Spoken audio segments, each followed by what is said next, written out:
Okay, question 13.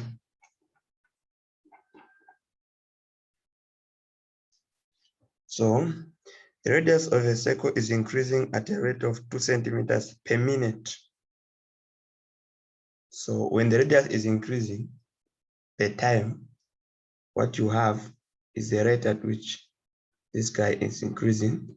So I thought it's increasing at 2 centimeters per minute. So 2 centimeters per time.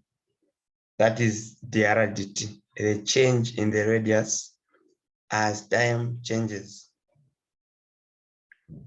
Find the rate of change of the area when R for A, when R is equal to 6. Now, area of a circle is given by pi R squared. To find its change, you differentiate A with respect to T. But look, there's no T in the formula for area. It means that the T is in R because pi is a constant. So to differentiate T, which is in R, you first differentiate R implicitly, and then you're going to differentiate with respect to T. So differentiate with respect, you differentiate A with respect to R, then R will send you to T. So the A dt, the A dr is 2 pi R using power rule, and then we have dr dt. Now we are told when R is 6, so this is pi 6, and then the R dt is known, it is 2. So by 2, giving us 24 pi, and that is the rate of change in area. Area changes with its units. So it will be centimeters squared per minute. When you're talking about B, when R is equal to 24, your job is to just change what you're substituting with here. So you say dA dt when R is 24 is equal to 2 pi 24 by 2. This is 4 by 24. Anyway, you finish up.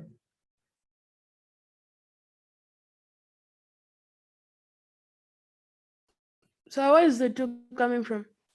There on the first one for A. The 2 is the rate of change. The question says the radius R of a circle is increasing at a rate of 2 centimeters per minute. So this is the increase in R per time.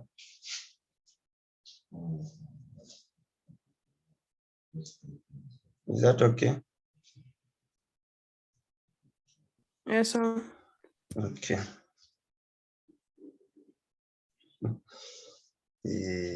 Next, question 14.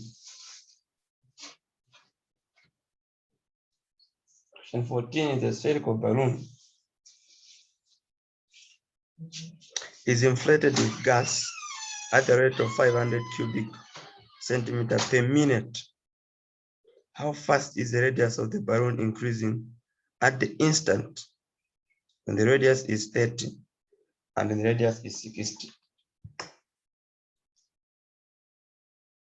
So what do you need there?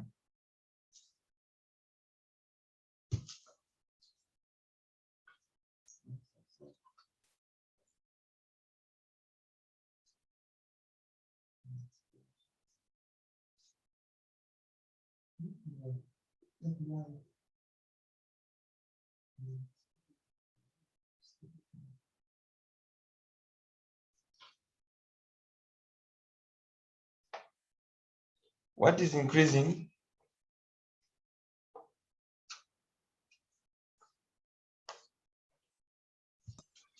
The volume. So, question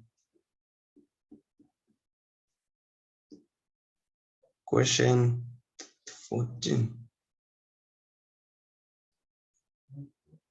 A spherical balloon is inflated with gas at the rate of 500 cubic centimeter per minute. So we have dV, the time is equal to 500 cubic per minute. Now, how fast is the radius of the balloon increasing at the instant when the radius is 30? So we are now looking for dr dt when r for A, when r is equal to 30, and for B, when r is equal to 60. The question is, what is the formula for the sphere?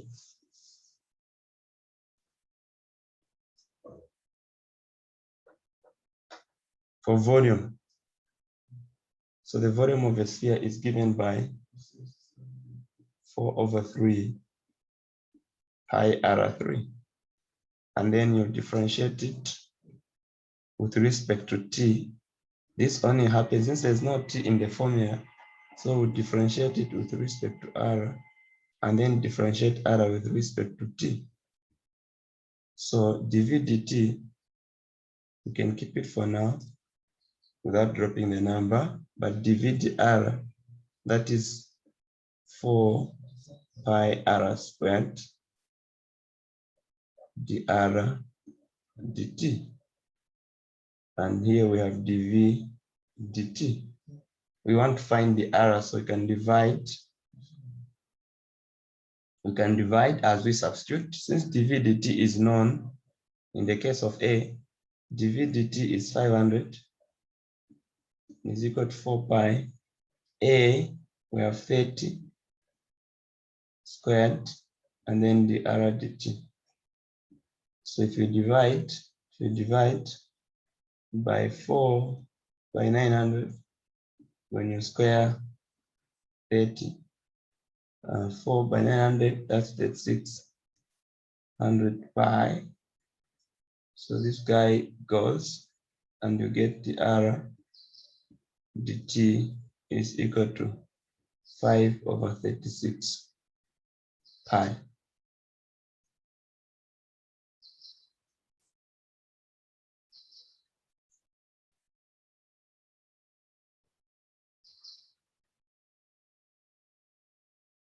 So same extension to B, you just substitute where there's r, you substitute 60 and solve in a similar manner.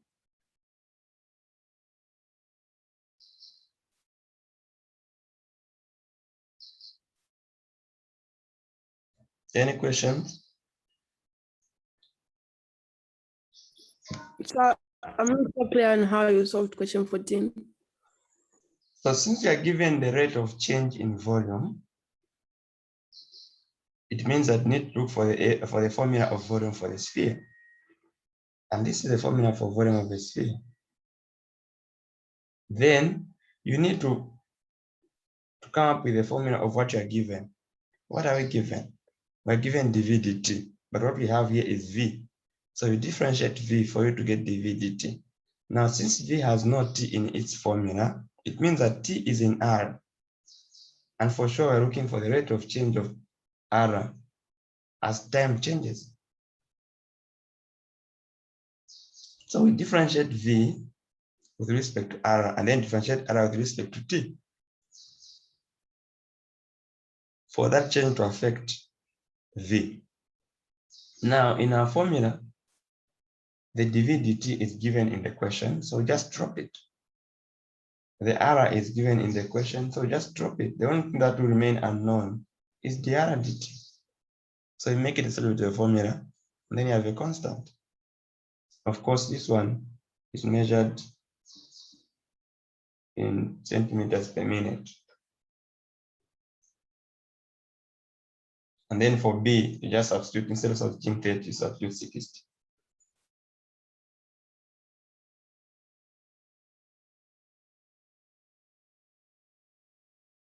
Okay, we got question 15.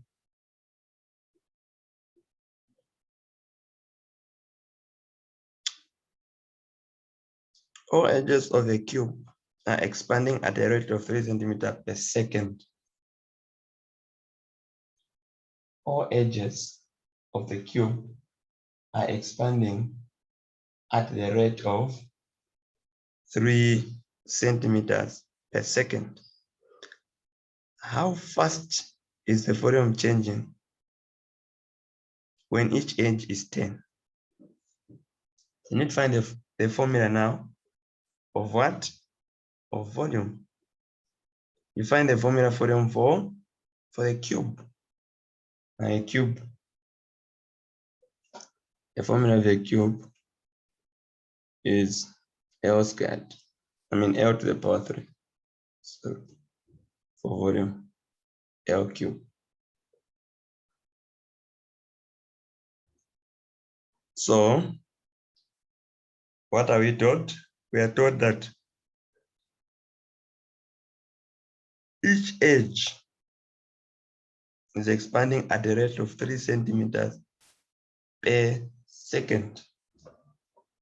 So we have the dl dt to be 3 centimeters per second. Then we must find for A, or let's just answer B. For part 2,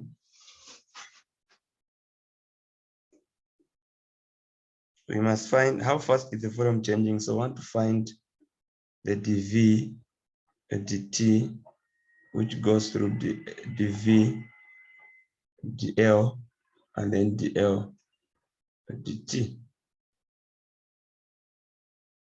So this is dV dl is 3L squared, and then dl dt, we'll leave it here.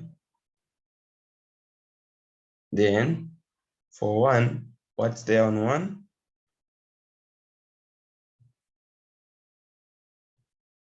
At 1 centimeter.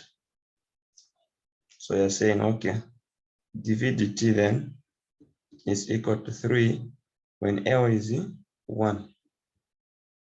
And dl dt is fixed to 3. So here we get 9 cubic centimeters per second. For part 2, or in case we want to use a space, for part 2, when we have 10 centimeters, this was also for A. That's why I chose to do the second part, because that both A and B in it. Here again, dV dt is going to be 3, 10 squared by 3. This is 9 by 100. We get 900 cubic centimeters per second.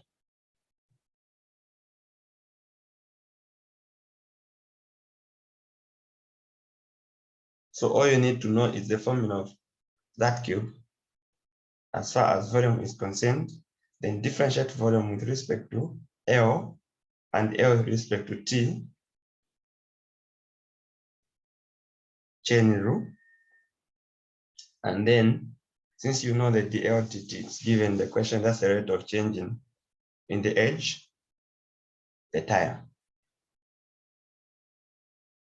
Question 16.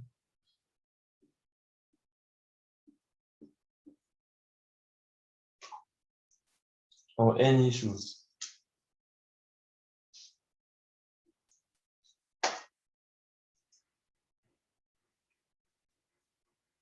Question 16. At a sand and gravel plant,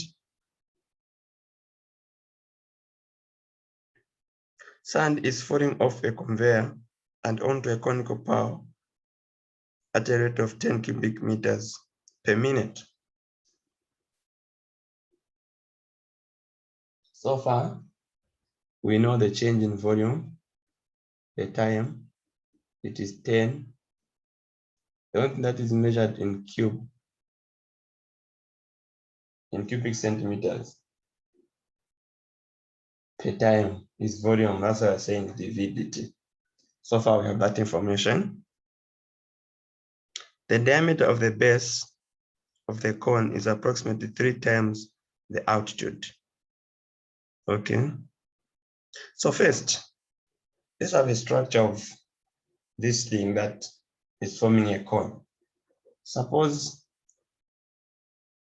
this is where the conveyor is, and then it's dropping, sand is falling off from the conveyor. It's falling off. And then look, as sand falls off, say this is the first drop. The next drop will hit here, but it won't stay on top. It will bend. The next one will hit and fall. This side also they'll be hitting and falling, hitting, falling, and forming this base. Forming the base as they hit. You know how sand is. So hit, form a base. Hit, form a base. Hit, form a base. Form a base. And it's going to be conic in nature. Okay, so suppose it forms this kind of a cone.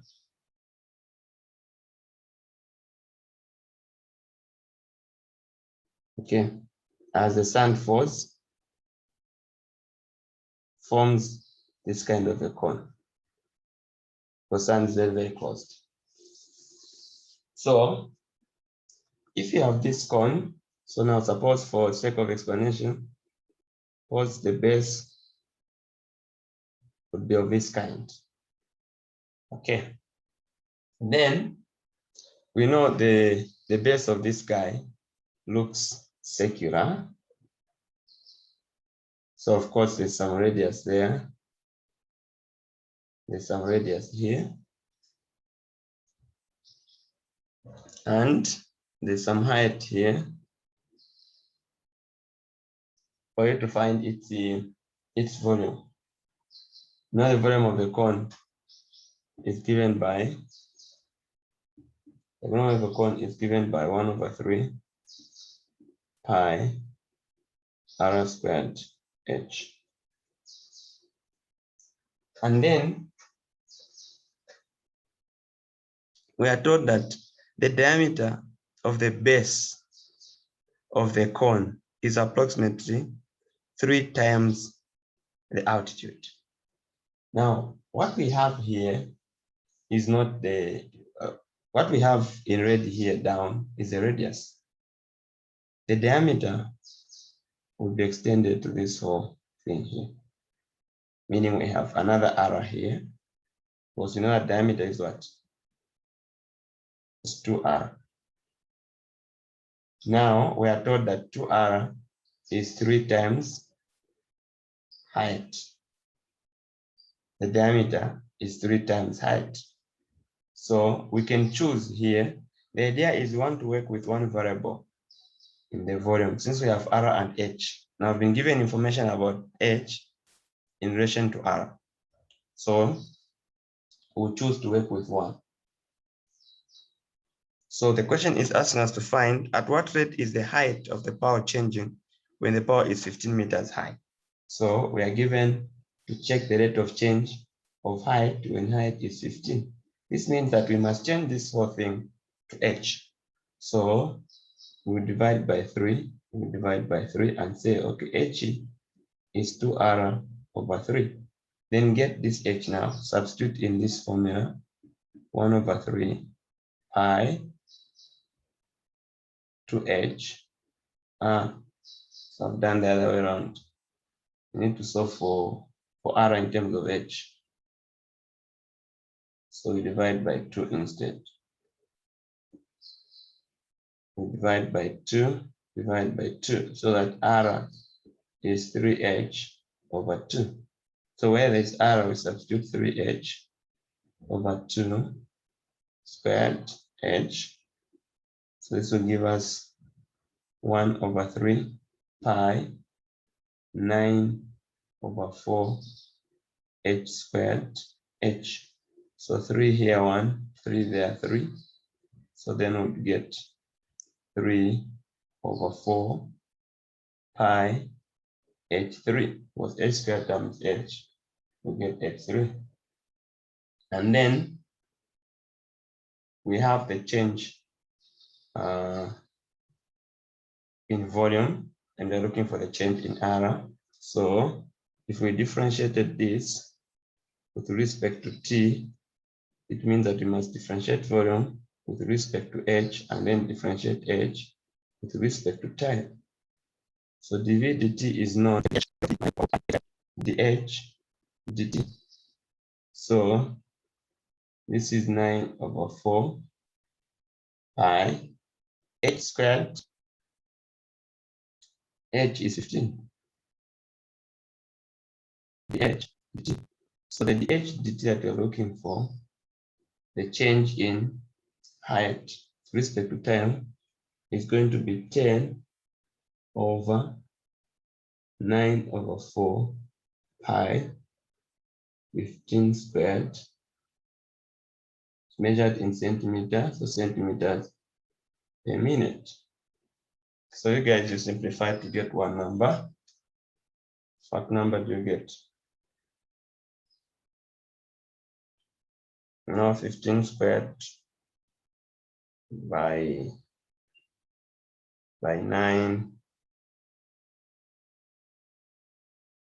by 9/4. That's 506. Then when you do the simplification here, you simplify the answer here.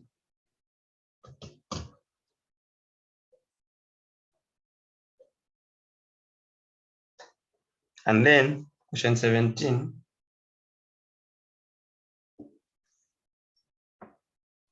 So, can you please go Sorry, back? sir. Yes.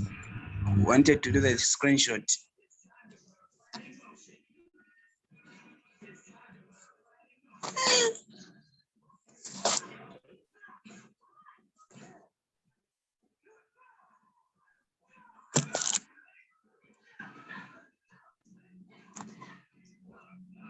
This means you don't take time, is it?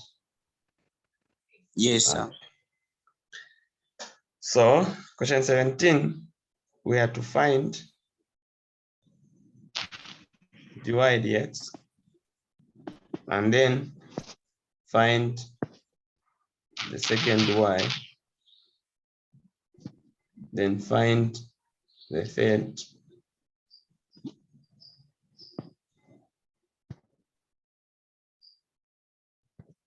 This is the same as being told to find y prime, then find y prime prime, then find y prime prime prime. So let's do one. X squared plus 2x minus 2x y squared is equal to 2. So we differentiate this implicitly. We get 2x, we get 2, we get 2y squared minus 4x y, and then dy dx. Then we get 0. Implicit differentiation. So here we use product rule here. And then we're looking for dy dx. So we take everything else the other side. So we take positive 2y squared minus 2x minus 2 and divide by negative 4x y.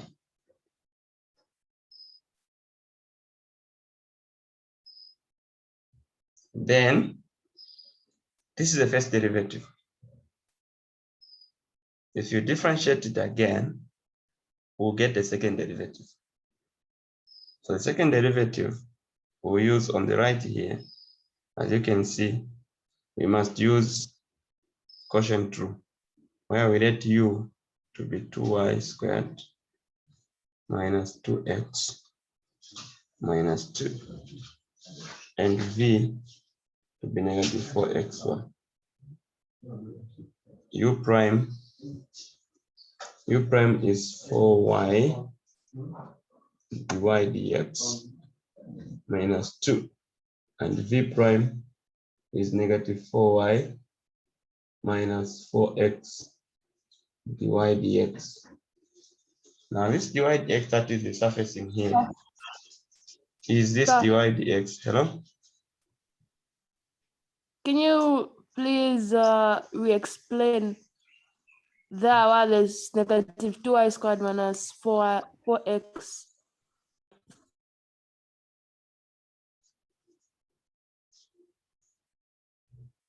I can see 4x.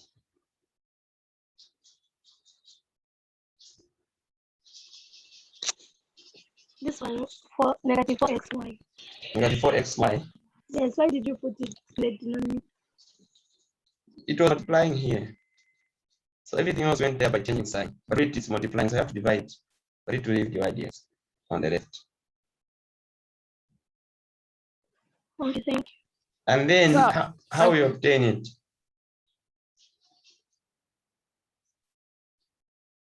How you obtain it? You use product rule.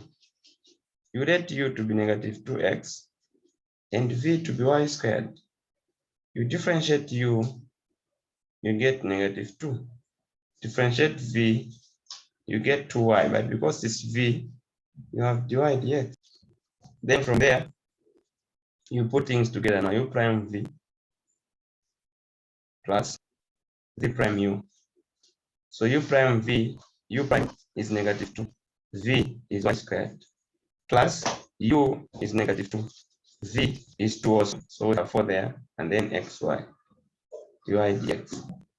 That's how we get this. And substitute it here.